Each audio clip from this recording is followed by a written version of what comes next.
Friends, स्वागत है आप सबका आपके अपने यूट्यूब चैनल स्मार्ट स्टडी 2.0 में। आज के इस वीडियो में हम हिंदी की प्रैक्टिस सेट 1 करेंगे जूनियर असिस्टेंट के लिए। तो चलिए फ्रेंड्स, वीडियो को स्टार्ट करते हैं। पहला क्वेश्चन है, का व्यंजन के विषय में निम्न में से कौन सा सही है। का व्यंजन क्या अल्प प्राण है। अल्प प्राण व्यंजन जो है प्रत्येक वर्ग के प्रथम तृतीय एवं पंचम वर्ण को कहते हैं। तो का जो है आपका ये का वर्ग का प्रथम व्यंजन है, यानी ये अल्प प्राण है।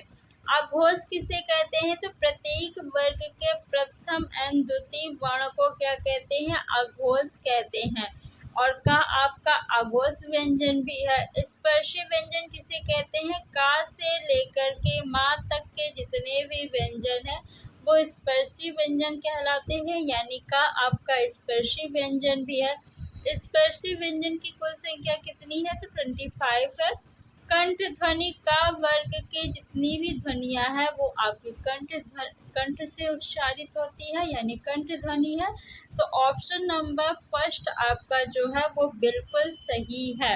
नेक्स्ट क्वेश्चन देखेंगे, हिंदी की स्पर्श घोष महाप्राण ओष्ठ ध्वनि है। भा, ठा, था, हा। हा देखिए ये कंठ से उच्चारित होता है, यानी कंठ ध्वनि है। यहाँ पे ओष्ठ ध्वनि की बात की जा रही है, तो ये गलत हो गया। और हा जो है आपका ये स्पर्शी व्यंजन भी नहीं है। भा जो है ये स्पर्शी व्यंजन है, बिल्कुल है। घोष है, देखिए घोष किसे कहते हैं, तृतीय चतुर्थ एंड पंचम वर्ण प्रत्येक वर्ग के जो होते हैं आपके घोष कहलाते हैं, या फिर इसी को सघोष भी कहते हैं। तो ये आपका सघोष भी है, क्योंकि ये पा वर्ग का चतुर्थ वर्ण है। महाप्राण व्यंजन, तो प्रत्येक वर्ग के द्वितीय एवं चतुर्थ वर्ण को महाप्राण व्यंजन कहते हैं। तो ये आपका महाप्राण व्यंजन भी है। और ओष्ठ ध्वनि भी है, क्योंकि पा वर्ग का है, तो पा वर्ग के जितने भी व्यंजन है वो आपके ओष्ठ ध्वनि कहलाते हैं। तो यानी आपका ऑप्शन नंबर फर्स्ट जो है वो बिल्कुल सही है। ठा जो है ये आपका मूर्धन ध्वनि है। था जो है ये आपका दंत ध्वनि है। हा जो है ये कंठ ध्वनि है, यानी कंठ से उच्चारित होता है। नेक्स्ट देखेंगे, विसर्ग संधि है। संधि का शाब्दिक अर्थ क्या होता है, मेल होता है। किसका मेल, तो वर्णों का मेल। संधि के 3 भेद होते हैं, स्वर संधि, व्यंजन संधि और विसर्ग संधि। आपको बताना है कि निम्न में से किसमें विसर्ग संधि है। निष्कर्म में, संयोग में, सदाव में, गिरीश में। देखिए गिरीश का संधि विच्छेद करेंगे तो क्या होगा, गिरिधन ईश। क्या होगा, गिरिधन ईश। यानी यहाँ पे देखिए ई और ई मिलके क्या हुआ है, दीर्घ ई हुआ है। तो इसमें कौन सी संधि हो जाएगा, दीर्घ स्वर संधि। कौन सी संधि होगी, दीर्घ स्वर संधि होगी। यहाँ पे कौन सी संधि है, दीर्घ स्वर संधि। तो ये तो नहीं होगा। सदैव का संधि विच्छेद करेंगे तो क्या बनेगा, सदा धन एव। सदा धन एव। यहाँ पे देखिए आ और ए मिलके क्या हुआ है आपका ऐ हो गया है ना, ऐ हो गया। इसमें कौन सी संधि होगी, विद्ध संधि। कौन सी संधि होगी, विद्ध स्वर संधि। तो क्या इसमें आपका विसर्ग संधि है, नहीं है, विद्ध स्वर संधि है। तो ये भी गलत हो गया। संयोग का संधि विच्छेद करेंगे तो क्या बनेगा, सम धन योग। सम धन योग। तो प्रथम शब्द के अंत में क्या आया है आपका, माँ, यानी व्यंजन। और दूसरी में क्या आया है, आरंभ में व्यंजन। तो जब व्यंजन का व्यंजन या स्वर के साथ संयोग होता है या मिलन होता है तो उससे क्या कहते हैं, व्यंजन संधि कहते हैं। तो इसमें आपका व्यंजन संधि है। निष्कर्म, इसका संधि विच्छेद करेंगे तो क्या होगा, नियधन कर्म। इसमें कौन सी संधि है, तो इसमें आपका विसर्ग संधि है। ऑप्शन नंबर फर्स्ट सही है।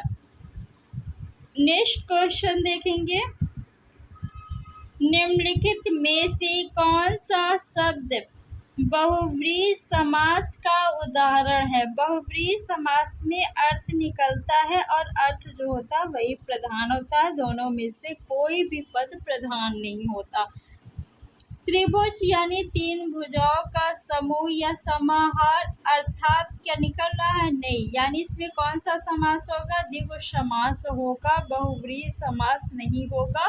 तो ऑप्शन फर्स्ट आपका गलत हो गया।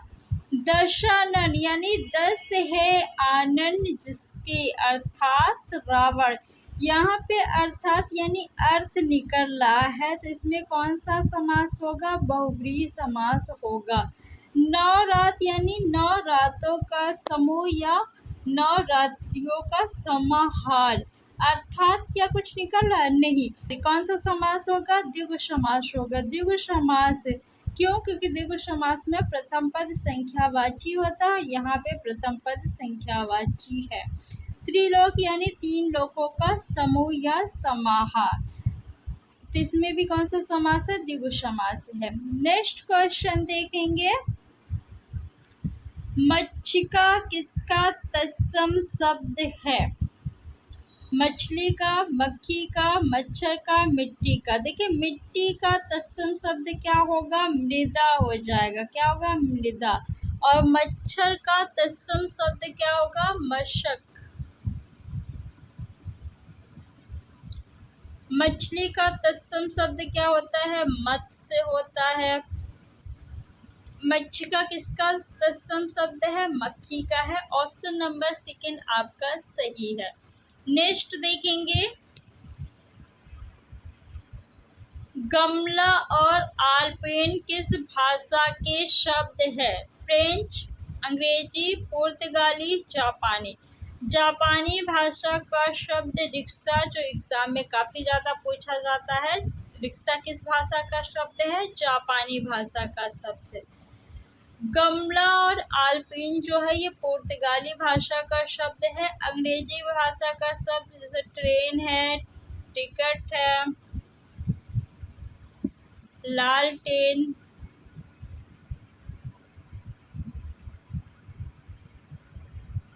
तो ऑप्शन नंबर थर्ड आपका सही है। गमला और आलपीन जो है वो पुर्तगाली भाषा का शब्द है।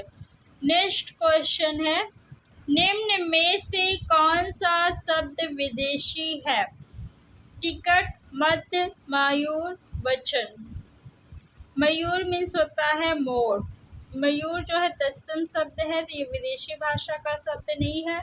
वचन ये भी तत्सम शब्द है, विदेशी भाषा का शब्द नहीं है। मध्य ये भी आपका विदेशी भाषा का शब्द नहीं है, क्योंकि ये तत्सम शब्द है। टिकट जो है ये आपका अंग्रेजी भाषा का शब्द है। किस भाषा का शब्द है, अंग्रेजी भाषा का शब्द है, यानी ये विदेशी शब्द है। तो ऑप्शन नंबर फर्स्ट आपका सही है।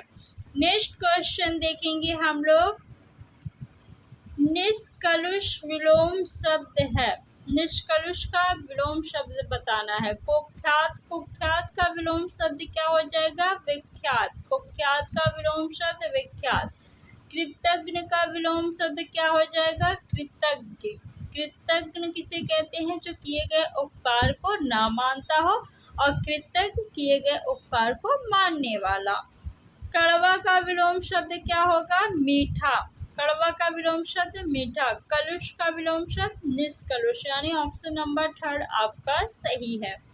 नेक्स्ट, आज की इस वीडियो का लास्ट क्वेश्चन, नाहर के लिए समुचित पर्यायवाची शब्द है। पर्यायवाची शब्द बताना है। नदी होगा, नहीं। व्याघ्र यानी बाघ का पर्यायवाची शब्द है। सरिता नदी का पर्यायवाची शब्द है। शेर ऑप्शन नंबर 4 आपका बिल्कुल सही है। नाहर मीन्स शेर होता है। ऐसी और वीडियो देखने के लिए चैनल को सब्सक्राइब कर लीजिए और वीडियो को लाइक करके अपने फ्रेंड्स में शेयर कर दीजिए। Thanks for watching.